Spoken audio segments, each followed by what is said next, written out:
It's good it's a 2000s Friday for a kid who was born, gosh, I don't know, barely in the 2000s, maybe the 2010s. I don't know. Bryce Eldridge joins us. The prospect, the young Bryce Eldridge. And thanks for coming on. We had you last year. Murph and Marcus would do the morning show and Giants flagship, KMBR, back home. And good morning. Yeah, good morning. How you Glad doing, to be man? back. I'm doing great. We're just excited to start games tomorrow. I feel like it's been a long build up for this, and definitely at the point in the off season where I'm ready to go, ready to pick it up. So In excited fact, for tomorrow. we asked me, you're playing tomorrow. Yes, sir. All right. Yes, sir. Let's go. Grab a bat.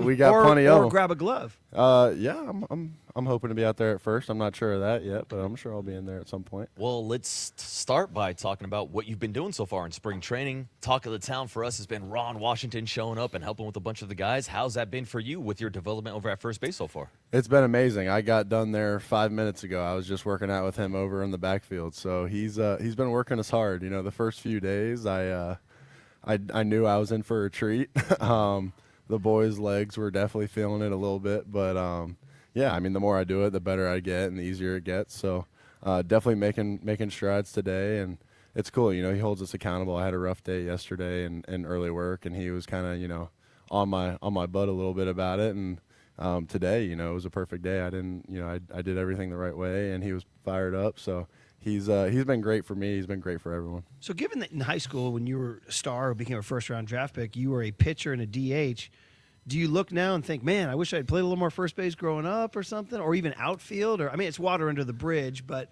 is that something maybe tell young players out there, hey, make sure you play all over the field? Yeah, for sure. In high school, I was more of a pitcher. Like until my junior year, summer, going into senior year, until I played for Team USA and did all these big events, and hit well. I was on boards as a pitcher, so it was like it wasn't something that I was too worried about. Was like my defensive abilities. It was more just like pitch, make sure the arm's feeling good, and started hitting. And even my senior year, they were just kind of like, well, we're trying to win games and we want you on the bump, so we're going to preserve that arm. So I wish I never played outfield in high school, like not one inning. So it was like I wish I played a little bit of something out there, but it is what it is. We're getting better every day. Well, now, we get him have on the bump, seen, maybe, yeah, huh? right, we can get you on the bump, too, in the bullpen. But we have seen reports from earlier this spring training of you shagging some fly balls. Is that something you want to expand your game to?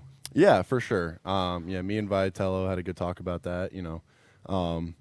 The more versatility, the better. So, I don't know if I'd read too much into it. I've been getting my work out there, shagging BP and kind of sitting out there with Gilbert and Vitello, kind of learning the law of the land out there. I played a little bit when I got drafted, and I think they kind of just decided they wanted me to work on first. At the time, we had really no first baseman in the org or, in the big league team. I think they thought that was my quickest way to the show, and here we are. And, obviously we got Devers, and we got a great battery with me and him going to hopefully go on for a long time, but the more versatility on the field, the better. Bryce Eldridge, the voice you hear. And listen, this will be the question of camp, and just got to get your peek into your brain on it. You're 21.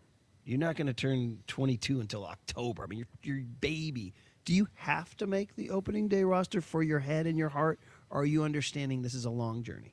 Yeah, no, I was talking about this with my dad the other day. I think this is the start of a very long road, and I think if I'm going in with the mindset that I have to make the opening day roster, I think things won't go very well for me in spring. So I'm kind of in the mode of, whatever happens. I'm just going to take care of what I can take care of, control what I can control. And, obviously my expectations are to make it. I always set high expectations for myself, but I don't want to get caught up in that. I'm just going to get caught up in doing what I can, focusing on getting better. And, I'm excited. I have a chance to make it. I didn't really have a chance to make it coming into last year, so it's a cool opportunity, and I'm going to continue to try and take advantage of my opportunities. Circling back to your relationship and conversations with Tony Vitello, I know that we had you down in San Jose for FanFest this year, and we had some fun with the audience talking about your recruiting story and how Tony tried to recruit you at Tennessee.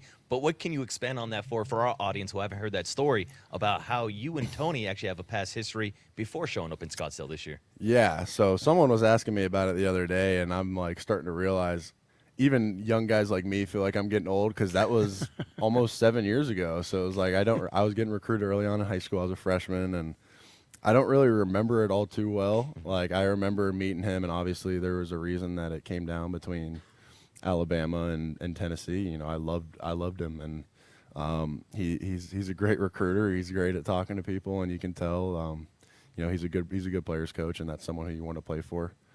Ultimately, Alabama was my dream school. I grew up a big fan. Obviously, you can call me a bandwagon if you want, but I was 8 years old watching them play Notre Dame in the Natty, and remember them showing A.J. McCarron's girlfriend on the screen. I was like, yeah, I think I want to go to this school.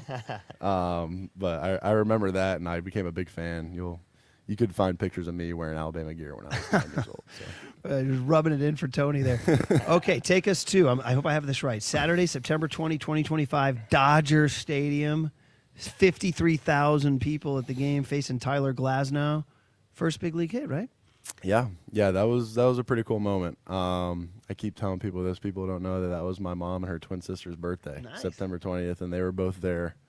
Obviously, it took a few games to get my first one out. I was hitting the ball hard. Nothing was dropping for me, so felt good to get that one out of the way. And It was a bases loaded double, right? yeah. So cleared the bases. Yeah. Not bad. That was a very relieving moment. I'd been waiting my whole life for that moment. Get a hit in the big leagues, but that's just the start. I think there's gonna be a lot of big milestones coming. Even though, that's cool. Even though you guys weren't in the hunt per se, did you get any sense of Giants-Dodgers history? This is 150 years here, Oh yeah, I mean you could see it in the attendance from the Dodgers fans. I mean I don't know if there was an empty seat in that stadium. I know it was a big weekend with Kershaw's last start and all of that, but I definitely felt, the intensity of it definitely felt more intense than the other series I'd played at the end of the year. And, being in their home stadium, like there was just that extra energy of like, we're going to go in here and try and, ruin these fans' night. And hopefully we're going to do that for a long time. You ready to be the villain? Yeah. That's the goal.